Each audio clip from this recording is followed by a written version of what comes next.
This is Suma Rowjee of Cakes and More, and you're watching the video series Baking for Beginners. I'm a self-taught home baker and I learned baking the hard way.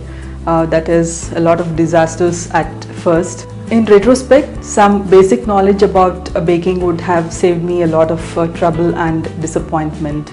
If you have never baked before, this video may help you. Take it as a sort of introduction to baking, some bits and pieces of information really. This may help you to get started. The first thing we need to know is that baking is a science, whereas cooking is more of an art. You could literally just throw things together in a pot when you're cooking and still turn out something really delectable. But when it comes to baking, we will have to follow a certain method and a certain procedure. You will have to follow all the instructions written in the recipe. With all due respect, even the best of cooks will need to do this. You can play around with the recipes later, but that would still again need to be within certain parameters. The basic ingredients will mostly remain the same eggs, the same flour, the sugar, butter, etc. Each ingredient here has a role to play. The way the batter is mixed and the proportion in which the ingredients come here together, at the pan size, the temperature at which the cake is baked at, and everything else makes a difference. I can't really stress enough on accurate measurements because inaccurate measurements can totally alter the end product. For instance, too much of baking powder can make your cake taste bitter, and too much of flour can make your cake dry. It's always better to use digital weighing scales, measuring cups and the standard measuring spoons so that your measurements and the weights are accurate always. Accurate measurements will help you produce consistent results every time you bake. You may be surprised to know that even the best of pastry chefs and the best of bakers weigh their ingredients for baking. It really helps to know the ingredients, the tools and the gadgets you'd be using. So please do take some time to get familiar with these before you start baking. You'll also need to use the right sized pans as mentioned in the recipe, not bigger ones, not smaller ones, unless of course you know what you're doing. Start simple, start easy. I know it's really tempting to bake that dark chocolate cake with the whipped cream, frosting and a lot of decoration for that birthday coming up next week. Or if you are a fitness enthusiast, you may want to bake 100% whole wheat bread for your breakfast. But please hold on, we'll have to take this a little slow and a little easy. It's really important that you taste success literally in your initial few bakes so that you will sustain the interest in baking. Well, I can't really let you throw the apron and walk away. I promise that frosted cake and that yeast bread will also come soon.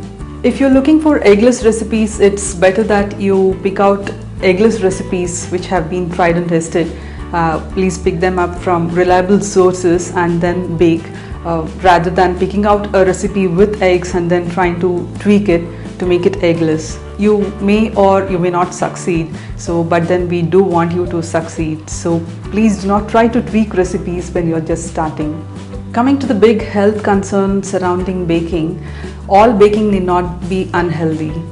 Most of the times actually whatever you bake at home is much more healthier compared to what you would buy outside. The health food that you buy outside may actually be more harmful than the junk you'll be making at home. Believe me, I talk from experience. When you're baking at home, you can use natural sweeteners, you can cut down on the fat, you can use fruit purees, you could use a lot of whole grains in your baking, even maybe 100% whole grain baking. There are plenty of possibilities, so you could do a lot. But of course, we should also indulge in the sinful stuff once in a while.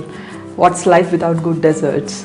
And then we have savory baking for everyday eats like crackers, breads, flatbreads and a whole lot of stuff. Baking yeast breads actually is one of the best ways to bake but still not pile on the calories and the pounds, because it takes so little fat and so little sugar, and it's really satisfying to bake this at home. Baking at home is actually a lot like cooking at home. You could choose to make unhealthy stuff or healthy stuff. So it's entirely up to you how you bake, what you choose to bake, and how often you bake. And it's better to just space out the higher calorie and the fat-laden stuff for indulgences once in a while. But then your everyday baking can be a lot healthy.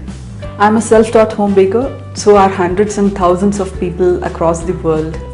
And then any way you choose to learn, the only way to really learn still remains practice, practice, and then some more practice. So whatever you do, any amount of reading or any amount of watching videos or attending classes isn't really going to help unless you practice every day at home, or shall we say at least once in a while. That would be the only way to learn. Note down your observations, try not to repeat mistakes, and I promise you'll soon be baking up a storm. And then let's not forget that we are baking for fun and for the high of it, most importantly. So it's not necessary that you take this a little too seriously. And for anything else you need, I'm always around. Please leave your comments for me. I shall get back to you.